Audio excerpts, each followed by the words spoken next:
تغنى بالقرآن وحي السماء الرباني.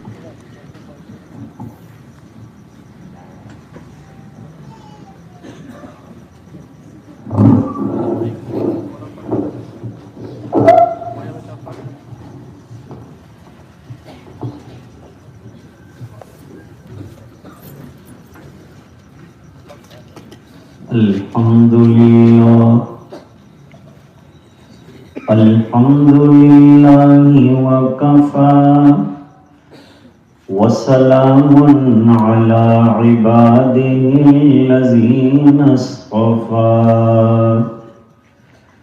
خصوصا على أفضلهم وخاتم النبيين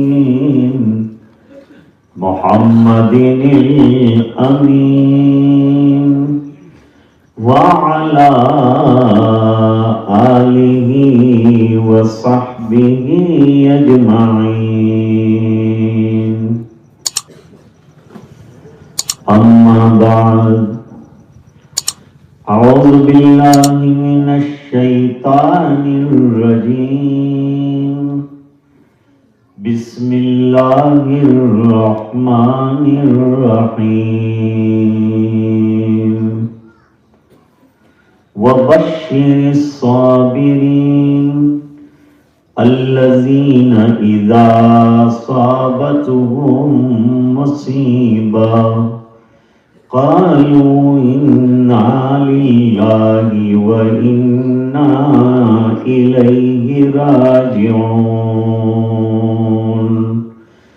أولئك عليهم صلوات من ربهم ورحمة وأولئك هم المهتدون. صدق الله العظيم. اللهم صل على سيدنا محمد وعلى آل سيدنا محمد وبارك وسلم. حضرات علماء، بزرگوں، دینی بھائیوں اور پردہ نشین دینی ماں بہنیں،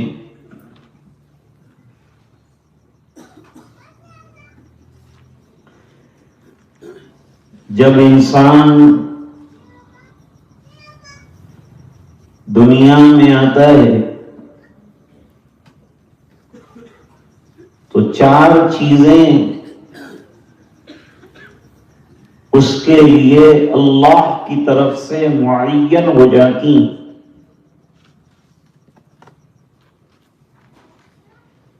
ماں کے پیٹ میں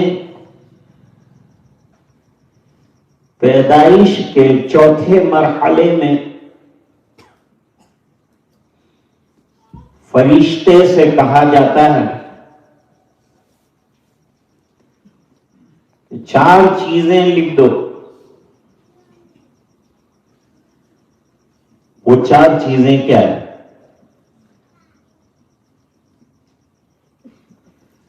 سب سے پہلی چیز اجل. اجل کے معنی یہ لڑکا یا لڑکی دنیا میں کتنا جئیں گے، ان کی زندگی کتنی ہے، وہ طے کر کے انسان دنیا میں آتا ہے اور طے شدہ جو زندگی ہے وہ جی کر جاتا ہے. اس کے آنے سے پہلے یہ طے ہو جاتا ہے. نمبر 2، اس کا رزق بھی لکھ دیا جاتا ہے. دنیا میں کتنا رزق استعمال کرے گا یہ بھی اجمالی طور پر طے کر دیا جاتا ہے. تو وہ پانی کے جو قطرے اخیر میں منہ میں ٹپکائے جاتے ہیں، یہ بھی لکھوا کے آیا ہے۔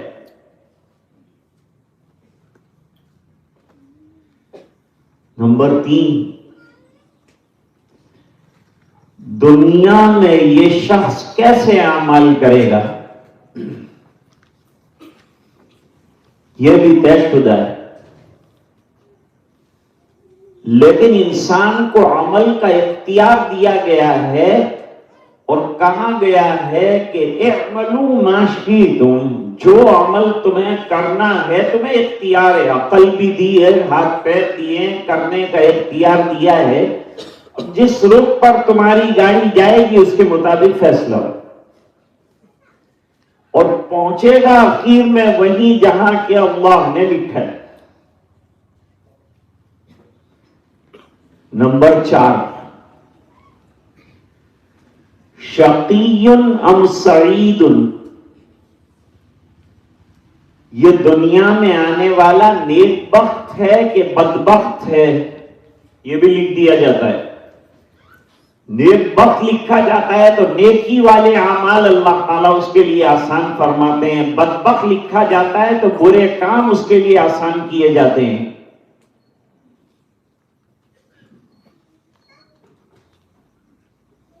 یہ نظام ہے اللہ۔ اس حدیث پاک سے یہ پتا چلا کہ دنیا میں آنے والے ہر شخص کا آنے کا اور جانے کا وقت طے ہے۔ وقت سے پہلے کوئی آتا نہیں ہے، وقت کے بعد کوئی جاتا نہیں ہے۔ وقت معین پر آتا ہے، وقت معین پر جاتا ہے۔ جب حدیث شریف سے یہ معلوم ہو گیا کہ ہر ایک کی زندگی اور لمحات زندگی طے ہیں،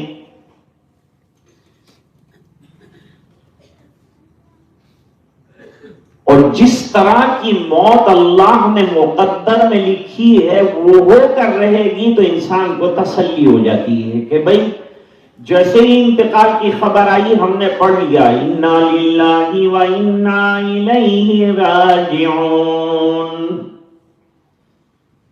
فرمایا کسی کا انتقال ہو جائے، پتہ چلے تو فوراً یہ جملے کہہ دو،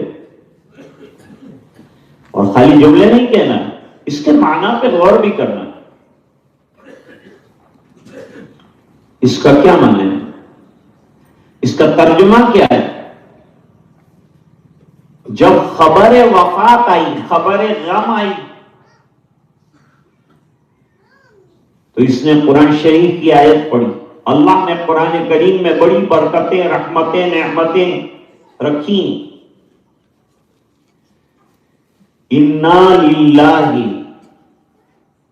ہم سب دنیا میں جتنے افراد ہیں وہ سب اللہ کی ملکیت میں ہیں۔ اللہ مالک ہیں، ہم مملوک ہیں۔ مالک کو اپنی چیز میں تصرف کرنے کا حق ہے۔ حکیم الامت حضرت مولانا اشرف علی صاحب تھانوی رحمہ اللہ تعالی نے مثال بیان فرمائی کہ ایک آدمی کے پاس الماری شیشے کی، الماری میں کچھ برتن اس نے اوپر سجائیں، کچھ بیچ میں سجائیں، کچھ نیچے سجائیں۔ اب الماری کا مالک کبھی چاہتا ہے کہ اوپر والے برتن نیچے لے آئے، نیچے والے برتن اوپر لے جائے، تو اگر کوئی اعتراض کرے کہ بھئی یہ برتن اوپر اچھے لگ رہے تھے، آپ نے اس کو نیچے کیوں رکھا، تو الماری کا مالک کہے گا میں مالک ہوں، میرے اختیار کی بات ہے، کچھ برتن چاہوں اوپر رکھوں چاہے نیچے رکھوں۔ اس کائنات کی الماری کے مالک اللہ، جن برتنوں کو یعنی انسانوں کو چاہتے ہیں اوپر بلاتے ہیں، جن کو چاہتے ہیں نیچے اتارتے ہیں. اس میں کسی کو چوں اور چھرا کرنے کا کوئی حق نہیں، اعتراض کرنے کا حق نہیں. غالباً یہی وجہ ہے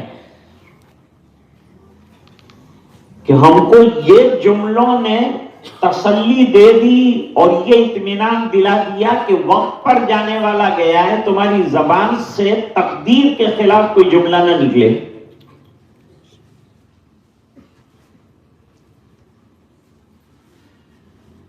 کیا مرنار کے جانے پر اہل خانہ کو صدمہ نہیں ہوگا؟ سجاد بھائی چلے گئے، پورے گاؤں کو صدمہ ہے، گھر والوں کو صدمہ ہے، بچوں کو صدمہ ہے، دوستوں کو صدمہ ہے. ابھی منظوم کلام سنے، صدمہ ہو جائے اور آدمی غمگین ہو جائے تو جائز ہے. غمگین کرنے والی خبر پر غم کا ہونا جائز ہے، بلکہ غم میں اگر آنسو نکل آئے تو بھی کوئی حرج کی بات نہیں ہے.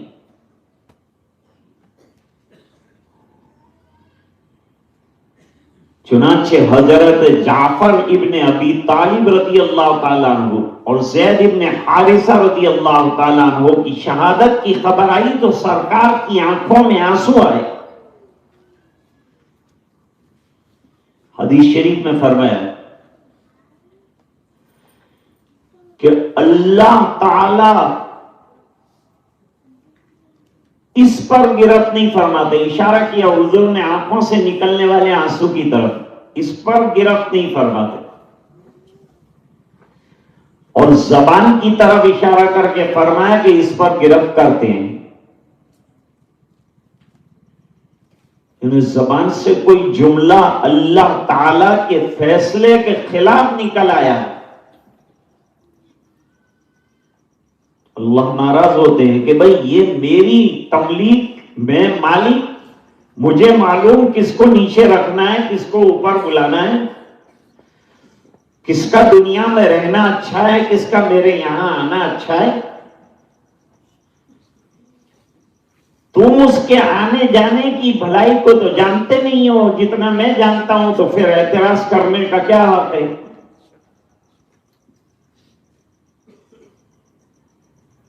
بھائی سجاد کے انتقال پر اگر غم کیا، روئے، کوئی بات نہیں، اس پر کوئی گرفت نہیں ہوگی، لیکن زبان سے ہم یہی کہیں گے کہ اللہ تیرا فیصلہ، ہم اس پر راضی ہیں. حضور پاک صلی اللہ علیہ وسلم کا صاحبزادہ جو حضرت ماریہ سے پیدا ہوا،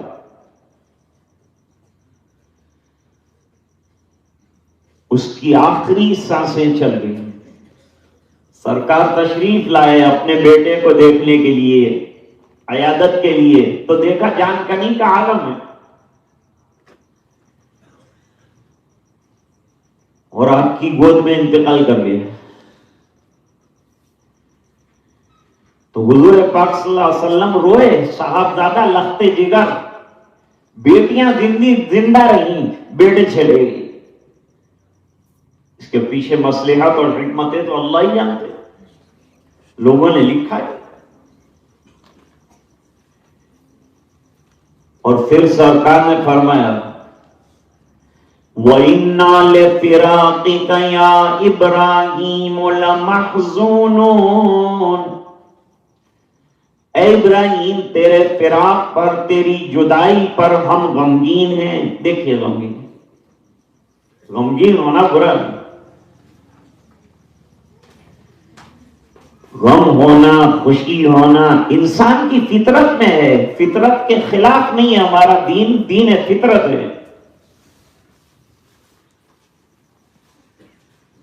اس لیے حضرت زینب رضی اللہ تعالی عنہا کی قبر پر، اپنی بیٹی کی قبر پر سرکار بیٹھے ہیں اور آنکھیں اشک بار ہیں اور بیٹی دفنائی جا رہی ہے.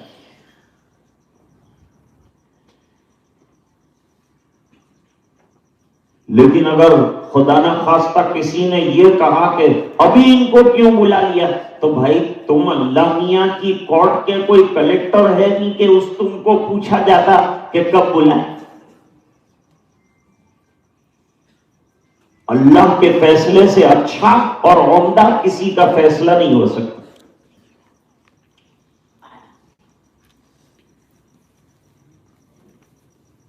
اس بنا پر حضور نے فرمایا آنکھیں تو آنسو بہا رہی ہے لیکن دل تو اللہ کے فیصلے کی تصدیق کر رہا ہے. جو ہوا اللہ تیرے فیصلے پر میں راضی ہوں، اس پر کوئی اشکال نہیں. ہم لوگ تقدیر کے ماننے والے، مسلمانوں کا عقیدہ تقدیر کا، جو خیر اور شر ہوتی ہے سب اللہ کی طرف سے ہوتی ہے.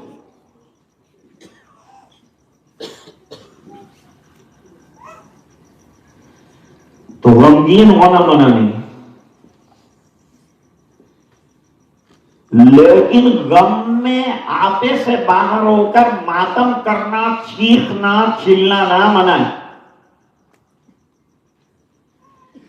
ابتدائی درجے میں رونے میں ذرا سی آواز نکل گئی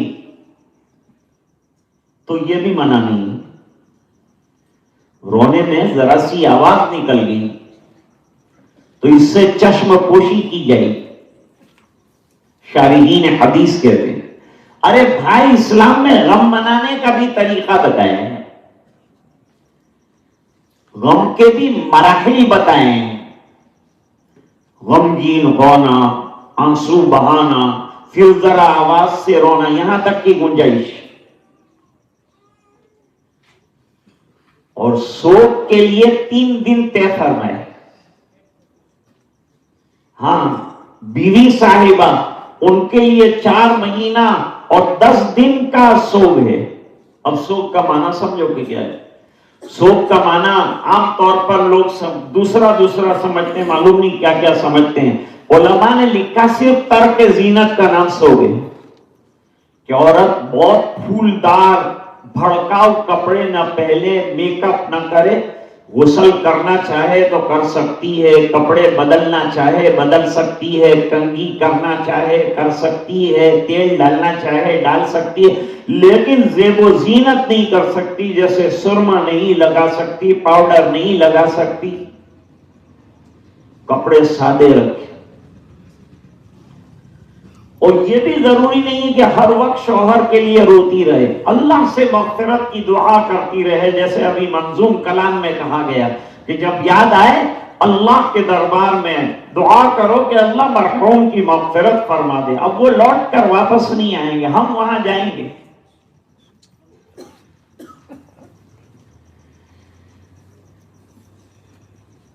اس بنا پر آیت کا دوسرا ٹکڑا انا للہ کا تو ترجمہ کر دیا. ہم سب اللہ کی ملکیت ہیں اور مالک کو اپنی مملوکہ چیز میں تصرف کرنے کا پورا حق ہے. وَإِنَّا إِلَيْهِ رَاجِعُونَ. اور یہ مرنا تو لوٹ کر ہمارے رونے سے گھر پر نہیں آئے گا، لیکن یہ ضرور ہے کہ ایک دن ہمارا جنازہ اس کے پڑوس میں جائے گا. ہم چلے جائیں گے وہاں، اور ہر ایک کو ایک کے بعد ایک جانا ہے. موت سے کس کو رستگاری ہے، آج وہ اور کل ہماری باری. دنیا بھی عجب سرائے فانی دیکھی، ہر چیز یہاں کی آنی جانی دیکھی. جو آ کے نہ جائے وہ بڑھاپا دیکھا، جو جا کے نہ آئے وہ جوانی دیکھی. جوانی کو جوانی اس لیے کہتے ہیں کہ جوانی ہے ریوانی نہ تھی، اس لیے اس کا نام جوانی رکھا کہ رہنے والی اور ٹھہرنے والی چیز نہیں ہے. قیمتی وہ جوان ہے جو اپنی جوانی کی قدر کر لے، اور قدر یہ ہے کہ جوانی میں اللہ کی عبادت کر لے۔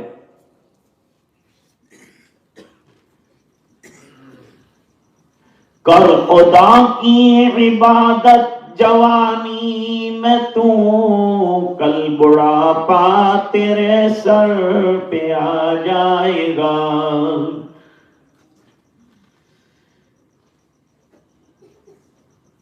جب بڑھاپا آتا ہے تو انسان تندرستوں کو عبادت کرتا ہوا دیکھ کر حسرت اور افسوس کرتا ہے۔ آج اللہ نے تندرستی دی ہے دوستو، مسجدوں کو آباد کرو، خوب قرآن کریم پڑھو، نیک اعمال کا ذخیرہ کر لو کہ وہ اپاہج ہونے کا دن آئے، دوسروں کے محتاج بنے اس سے پہلے ہمارے پاس اعمال کا سرمایہ جمع ہو جائے اللہ کے دربار میں، پھر شاید ہم نہ کر سکیں۔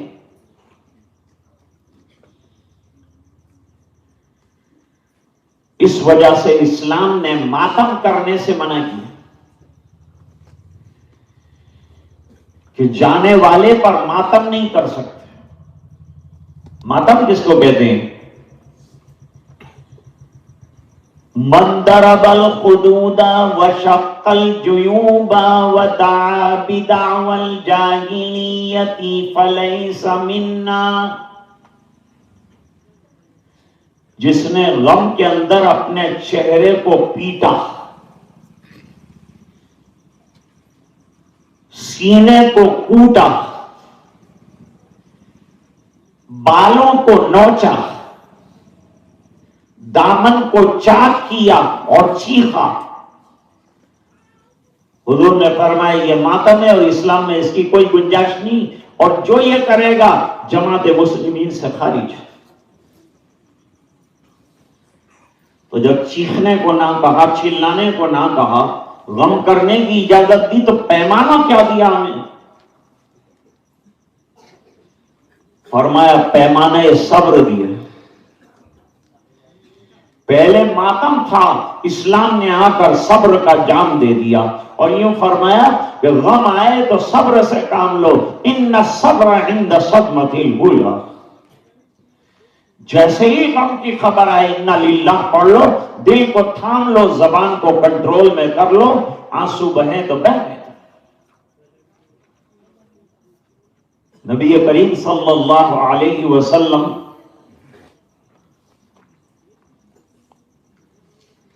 ایک عورت کے پاس سے گزرے جس کا نوجوان بیٹا انتقال کر گیا تھا۔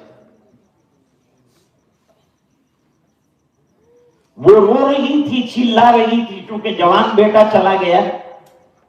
سجاد بھائی کی موت کا زیادہ غم اس بنا پر ہوا کہ 45 سال کی نوجوان عمر، اور گاؤں میں رفاہی کام کرنے والے اور بڑا اچھا تمام لوگوں کے ساتھ سلوک کرنے والے، مجھے حضرت مولانا نے بتایا کہ نہایت نرم گفتار اور نہایت نرم ہو، کسی کے کام کے لیے نہ نہیں کہتے تھے، سب کی خدمت انجام دیتے تھے۔ ایسے لوگوں کو مرنے کے بعد لوگ یاد کرتے ہیں، ان کو یاد کیا جا رہا۔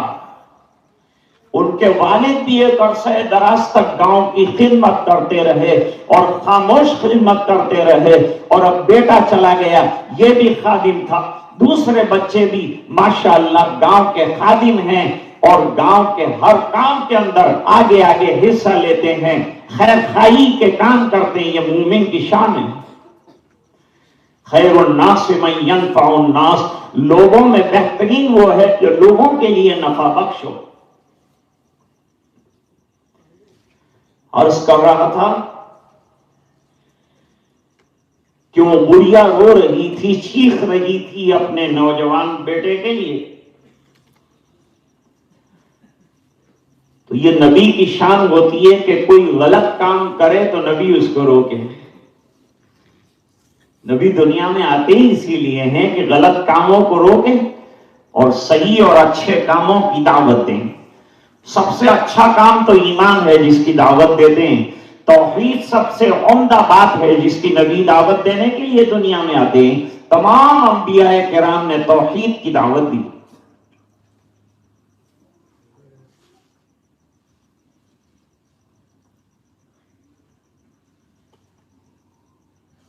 حضور نے دیکھا کہ رو رہی ہے، چلا رہی ہے، رونے میں تو کوئی بات نہیں، لیکن چلا کر وہ کچھ جملے بھی بول گئی.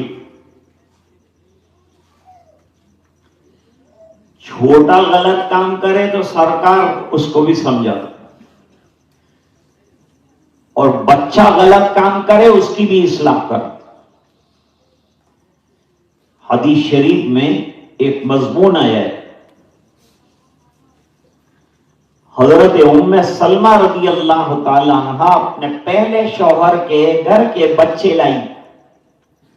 حضور نے فرمایا ہمارے یہاں مدینہ کے یتیم پلتے ہیں، تو تیرا بچہ تو کیوں نہیں پلے گا، اس کو بھی اللہ پالیں گے، اس کو بھی لیا. اور ساتھ دسترخوان پر کھانے کے لیے نام عمر ہے، عمر ابن ابی سلمہ. لیکن بچہ تو بچہ ہوتا ہے، اس کو سمجھانا پڑتا ہے، ادب سکھانا پڑتا ہے. بچے نے الٹے ہاتھ سے لقمہ اٹھایا. اب ہم لوگ کیا کرتے ہیں ایسے موقع پہ، یہ کہتے ہیں کہ بچہ ہے اب اس کو کیا سمجھانے کا. نہیں، بچپن میں ہی سمجھاؤ تو 55 تک چلے. بچپن میں ہی اس کو سمجھانا ہے، اس کی اصلاح کرنی ہے تو ہمیشہ کے لیے اصلاح ہو جائے گی. ادب سکھانا ہے بچپن میں، اس لیے ہمارے مکاتب کے اندر تعلیم سے زیادہ آداب اور تربیت جو ہے کی جاتی ہے، تاکہ بچوں کے اندر جو ہے وہ ایک قسم کے مینرز اور اچھی اور خوبیوں کی چیزیں آ جائیں. ہمارے بادشاہ صاحب جو ہیں استاد ہوتے ہیں، انہوں نے مجھے والی بال کھیلنا سکھایا بچپن میں. وہ خالی والی بال نہیں سکھاتے تھے، وقت نماز ہوتا تھا تو سب کو لے کر نماز پڑھنے کے لیے جاتے تھے. ان کی نیت ہی یہ ہوتی تھی کہ وقت پر سب جوانوں کو نماز میں جمع کریں. تو کھیل کا کھیل ہوتا تھا، ورزش ہو جاتی تھی، اور بچوں کی اصلاح ہو جاتی تھی، ان کی تربیت ہو جاتی تھی، ان کو نماز کا شوق دلاتے تھے، اچھی اچھی باتیں بتاتے تھے، غلط باتوں سے ان کو روکتے تھے. کیونکہ کھیلنے والے تو طرح طرح کے ہوتے ہیں، سب کی اصلاح کرتے تھے. تو حضور پاک صلی اللہ علیہ وسلم نے دیکھا کہ الٹے ہاتھ سے چھوٹے بچے نے کھانا اٹھایا ہے، ہاتھ پکڑ لیا. حضور پاک صلی اللہ علیہ وسلم نے ہاتھ پکڑ کر 3 سبق پڑھائے. ویسے کھانا کھانے کے آداب تو کئی ہیں، لیکن ایک لمحے میں 3 ادب نبی نے اس بچے کو سکھا دی. سم اللہ، بسم اللہ پڑھ کر کھاؤ بیٹا، اللہ کا نام لے کر کھانا، اللہ کا کھانا ہے، اللہ کا نام لے کر کھاؤ. سم اللہ. نمبر 2، کل بے یمین، داہنے ہاتھ سے کھاؤ.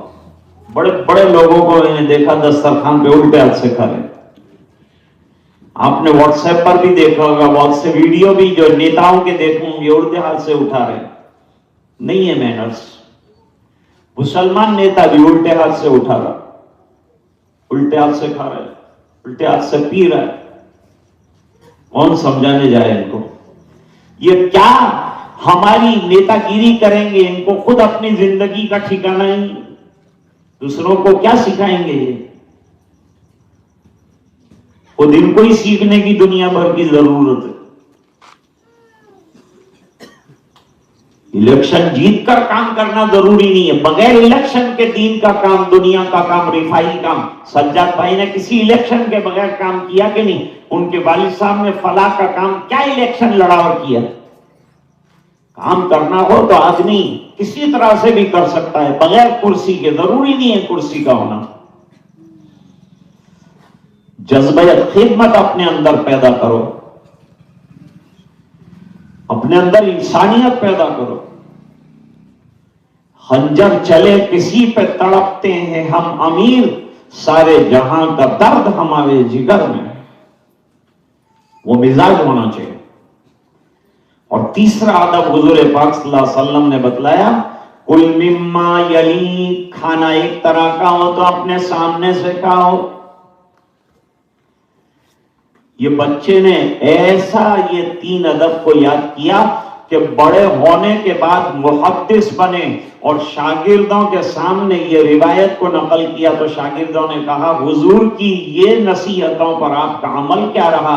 فرمایا جن جن سے میرے آقا نے مجھے یہ 3 ادب بتائیں مجھے یاد نہیں کہ کبھی اس کے خلاف میں نے کھانا کھایا ہے۔ تو وہ عورت چیخ رہی تھی، چلا رہی۔ حضور پاک صلی اللہ علیہ وسلم نے اس کو صبر کی تلقین کی کہ بڑھیا صبر سے کام لے۔ تو آدمی جب غم میں ہوتا ہے تو اس کا دماغ اور دل کنٹرول میں نہیں رہتا تو پھر زبان بھی کنٹرول سے باہر ہو جاتا، کچھ بھی بول دیتا ہے، برداشت کر لو، غم میں ہے بیچارہ، نکل گئی زبان سے بات، غصہ آ گیا۔ اس بڑھیا نے کہا میرا بیٹا گیا ہے، تمہارا کیا گیا ہے؟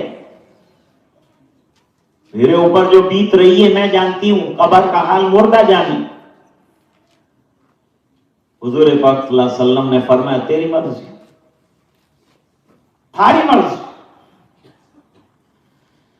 چلے گئے حضور پاک صلی اللہ علیہ وسلم، پیچھے سے کسی نے دیکھا تو اس کو کہا کہ تو نے کس کو یہ بات کہی؟ جو جملہ تو نے کہا تجھے معلوم ہے کس سے کہا؟ یہ ہمارے آقا، ہمارے نبی، ہمارے سرکار، ہمارے پیغمبر، ہمارے رسول تھے جو تجھے اچھی بات بتا رہے تھے اور تو نے ایسا ٹکا سا جواب دیا۔ اچھا سرکار تھے؟ مجھے تو نہیں معلوم، غم میں ڈوبی ہوئی، معلوم نہیں ہوا۔ دوڑ کر گئی تو سرکار کا دروازہ کھلا تھا، سیدھی داخل ہو گئی۔ دربان تھوڑے تھے میرے آقا کے، دروازے میں داخل ہو گئی، الیک سلیک ہوئی، کیوں آئی گڑیا؟ حضور معافی مانگنے۔ کیا ہوا؟ کہا مجھے معلوم نہیں تھا کہ آپ ہیں اور میں نے ایک جملہ آپ کو کہہ دیا، وہ میرے بیٹے کا غم مجھے زیادہ تھا اس بنا پر۔ حضور پاک صلی اللہ علیہ وسلم نے اس کا کوئی جواب نہیں دیا اور فرمایا ان الصبر عند صدمۃ الاولی، جب پہلے وہلے میں غم کی خبر پہنچے تو دل کو قابو میں رکھنا اور اللہ کے فیصلے پہ راضی ہو جانا، اس کا نام صبر ہے۔ رو رو کے نڈال ہو گئے، آپ کہتے ہیں صبر کروں گا تو اب تو کچھ رہا بھی نہیں صبر کے علاوہ۔ میری پہلی مرتبہ خبر پہنچی تو دل کو تھام لیا اور سنبھال لیا، یہ بہت بڑی بات ہے۔ حضور پاک صلی اللہ علیہ وسلم کی صاحبزادی کا بچہ آخری سانسیں لے رہا، بیٹی نے سرکار کو یاد کیا، ابا جان دیکھا نا میرے بیٹے کا کیا حال ہو رہا ہے، بچے کا کیا حال ہو رہا ہے، آپ آئیے نا۔ ابا جان نے تلقین کی، ابا جان نے فرمایا بیٹی ان للہ ما اخذ ولہ ما اعطى، جو نعمتیں دیتے ہیں وہ اللہ دیتے ہیں، اس کی چیز ہے وہ لیتے ہیں، صبر سے کام لو۔ فلتصبر ولتحتسب، اور صبر کے اوپر اجر کی امید رکھ، صبر سے کام لے۔ بیٹی کو صبر کی تلقین کر رہے ہیں۔ آج ہم لوگ غمگین تھے تو تعزیتی یہ پروگرام اس لیے دیا گیا کہ ہمارے دلوں سے دلاسا مل جائے، اہل خانہ کو دلاسا مل جائے، ہم دعائیں کریں اللہ مرحوم کی قبر کو منور فرما دے، اعلیٰ علیین میں بہترین مقام عطا فرما دے، ہم قرآن کریم کی تلاوتیں کریں، ان کے لیے ایصال ثواب کریں۔ اب یہی چیز ان کے لیے کام کی، اب ان کے اعمال کام آئیں گے یا ہم لوگ ایصال ثواب کریں گے تو وہ پہنچے گا اور اس سے اللہ تعالیٰ جو ہے برکتیں عطا فرمائیں گے، درجات کو بلند فرمائیں گے۔ بیکار نہیں جاتا یہ پڑھنا اور یہ دعائیں کرنا، بیکار نہیں جاتا۔ الدعاء مخ العبادہ، دعا کیا ہے؟ عبادتوں کا مغز ہے، ہر موقع پر دعائیں بتائی گئی۔ اس لیے حضور پاک صلی اللہ علیہ وسلم نے فرمایا پریشانی، دکھ، درد، علم، رنج، سخت بیماریوں سے تنگ آ کر موت کی تمنا مت کرنا۔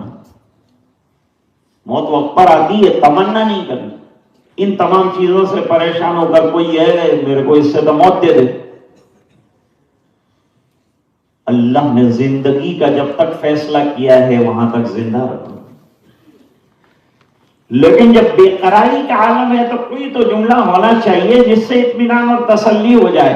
تو میرے آقا نے وہ بھی بیان فرمایا, اللہم احینی اذا کانت الحیات خیرا لی. اے الہ العالمین, اگر حیات میرے لیے بہتر ہے تو مجھے حیات دیجئے. وَتَوَفَّنِي إِذَا كَانَتِ الْوَفَاةُ خَيْرًا لِّي, اور اگر میرے لیے وفات بہتر ہے تو مجھے وفات دیجئے. مطلب یہ ہے کہ تیرے یہاں جو میرے حق میں خیر کا فیصلہ ہو وہ کرنا. میں اپنا فیصلہ خود نہیں کروں گا کہ مجھے مرنا ہے کہ جینا ہے. فیصلہ تو کرے گا, کیونکہ زندگی تو نے دی ہے تو موت کا فیصلہ بھی تیرا ہوگا. زندگی کا مالک اللہ ہے, زندگی کا دینے والا اللہ, زندگی کا خالق اللہ, تو موت کا خالق بھی اللہ. لڑکی نہیں مانی, بیٹا صبر سے کام لے لے, جو حالات آئے ہیں دل پہ پتھر رکھ دے, صبر کر جا. لیکن بیٹی بیٹی ہوتی ہے نا, منہ لگی ہوتی ہے. اس بنا پر بیٹی نے ضد کر لی اور قسم کھا لی کہ آپ کو سرکار آنا ہی پڑے گا, ابا جان آنا ہی پڑے گا, مجھے دیکھنا ہی پڑے گا, آپ کو آنا ہے. اور نبی کریم صلی اللہ علیہ وسلم کملی ڈالی کندھے پر بے قراری کے ساتھ مجلس سے اٹھے. صحابہ کرام بھی اٹھے, بیٹی کے یہاں گئے, بچہ رکھا گیا. وہ مشکیزے سے جیسے پانی گھڑ گھڑ نکلتا ہے اور ختم ہوتا ہے الٹا کرنے پر, ایسی اس کی جان نکل رہی تھی. سرکار ہوئے پڑے, آنکھوں میں آنسو آ گئے. ارے صحابہ کرام نے کہا حضور یہ کیا دیکھ رہے ہیں ہم آپ کی آنکھوں میں؟ حضور پاک صلی اللہ علیہ وسلم نے فرمایا یہ وہ رحمت ہے جو اللہ تعالیٰ نے ہر مومن کے دل میں رکھی. ہم تو نہیں روتے, فرمایا تمہارا دل ہے کہ پتھر کا سل ہے. رونا فطری چیز ہے. لاسٹ بات مجھے عرض کرنی کہ اگر انسان اپنے اعمال کو ٹھیک کرے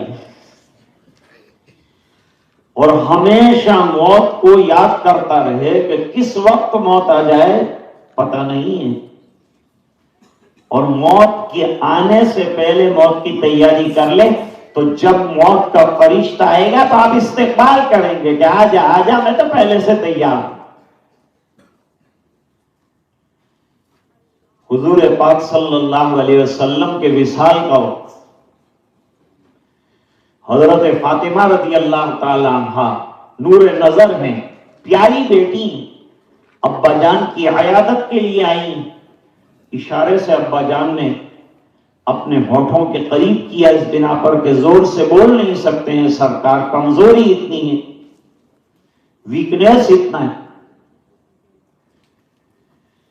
کوئی بات کہی, سب لوگ بیٹھے ہیں دیکھ رہے ہیں, لیکن راز کی بات ہے بیٹی میں اور باپ میں.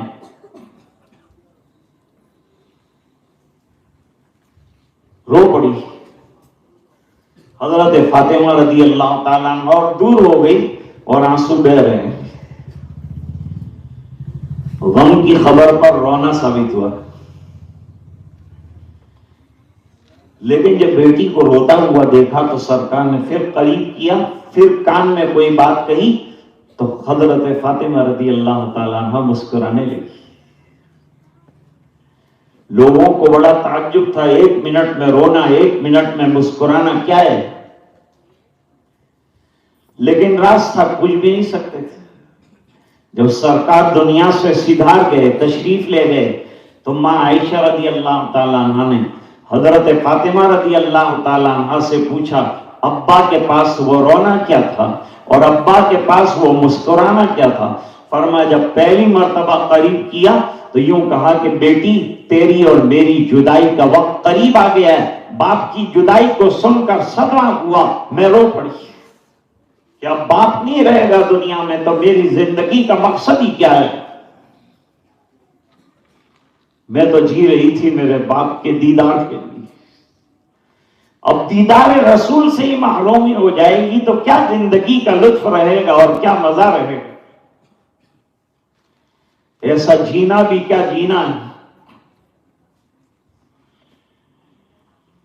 جب رونا دیکھ لیا ابا جان تو بے قرار ہو گئے اور ایک خوشی کی خبر دی،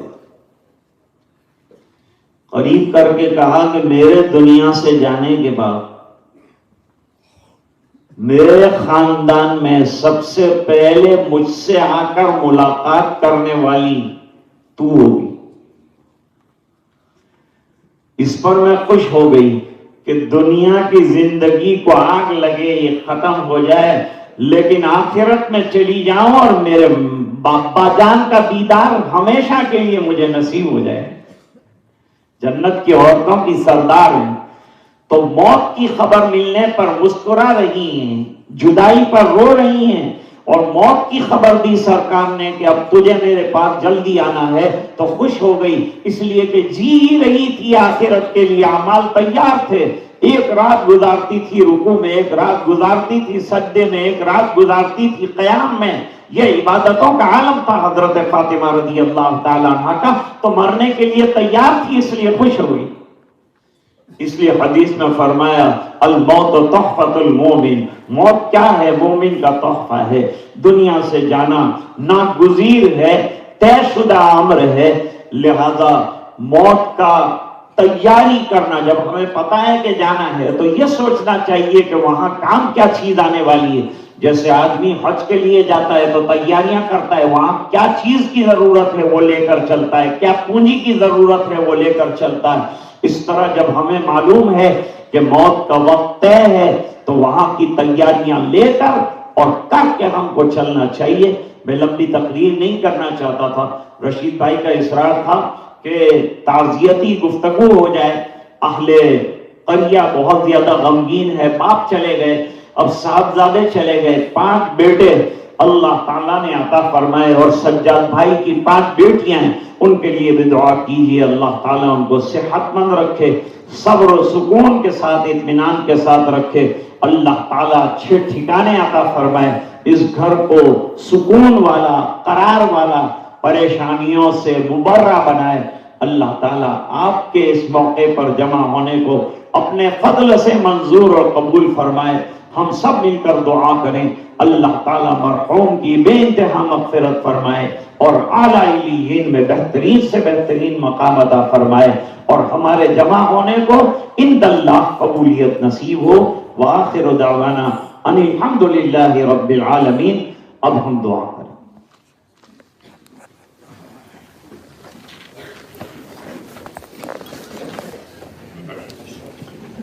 اللہم لک الحمد کما ینبغی لجلال وجہک وعظیم سلطانک۔ اللہم صلی علی سیدنا محمد وعلی آل سیدنا محمد وبارک وسلم۔ ربنا آتنا فی الدنیا حسنہ وفی الآخرۃ حسنۃ وقنا عذاب النار وادخلنا الجنة مع الأبرار یا عزیز یا غفار۔ اللہم اغفر لحینا ومیتنا وشاہدنا وغائبنا وصغیرنا وکبیرنا وذکرنا وانثانا۔ اللہم من احییتہ منا فاحیہ علی الاسلام ومن توفیتہ منا فتوفہ علی الایمان۔ اللہم اغفر لہ وارحمہ وسکنہ فی الجنہ۔ اللہم اجعل قبرہ روضۃ من ریاض الجنہ۔ اللہم اغفر لہم مغفرۃ تامہ وارحمہم رحمۃ عامہ۔ ربنا اغفر لنا ولإخواننا الذین سبقونا بالایمان ولا تجعل في قلوبنا غلا للذین آمنوا ربنا انك رؤوف رحیم۔ ربنا اتمم لنا نورنا واغفر لنا انك على كل شيء قدیر۔ اے اللہ ہمارے گناہوں کو معاف فرما، کوتاہیوں سے درگزر فرما، اپنا فضل اور کرم شامل حال فرما، رحم کے اور کرم کے فیصلے فرما۔ اے اللہ موت سے پہلے موت کی تیاری کی توفیق عطا فرما۔ اے اللہ اسلامی احکام پر عمل کرنے کی توفیق عطا فرما۔ غم کے موقع پر تو نے جو احکام عطا فرمائے ہیں اے اللہ اس کو عمل میں اتارنے کی توفیق عطا فرما۔ مرحوم کی بے انتہا مغفرت فرما، اعلیٰ علیین میں بہترین مقام عطا فرما، رشتہ داروں کو صبر جمیل اور اس پر اجر جزیل عطا فرما۔ اے اللہ مرحوم کی قبر کو نور سے منور فرما۔ اے اللہ جمیع قبرستان والوں کی مغفرت فرما، جتنے مرحومین ہیں ان تمام کی مغفرت فرما۔ اے اللہ جب تک زندہ رکھے ایمان اور اعمال کے ساتھ زندہ رکھ، جب وقت آخر ہو اے اللہ کلمے والی اور ایمان کے ساتھ دنیا سے جانا نصیب فرما۔ اے اللہ حسن خاتمہ نصیب فرما۔ اے اللہ سوء خاتمہ سے حفاظت فرما۔ اے اللہ بیماروں کو شفا عطا فرما، پریشانوں کی پریشانیاں دور فرما۔ نبی کریم صلی اللہ علیہ وسلم کی اتباع زندگی اور زندگی کے ہر مرحلے میں نصیب فرما۔ اے اللہ پورے مجمع کی مغفرت فرما، امت کے ایک ایک فرد کی مغفرت فرما، اور اے اللہ یہ دعائیں اپنے فضل و کرم سے قبول فرما۔ سبحان ربک رب العزت عما یصفون وسلام علی المرسلین والحمد للہ رب العالمین۔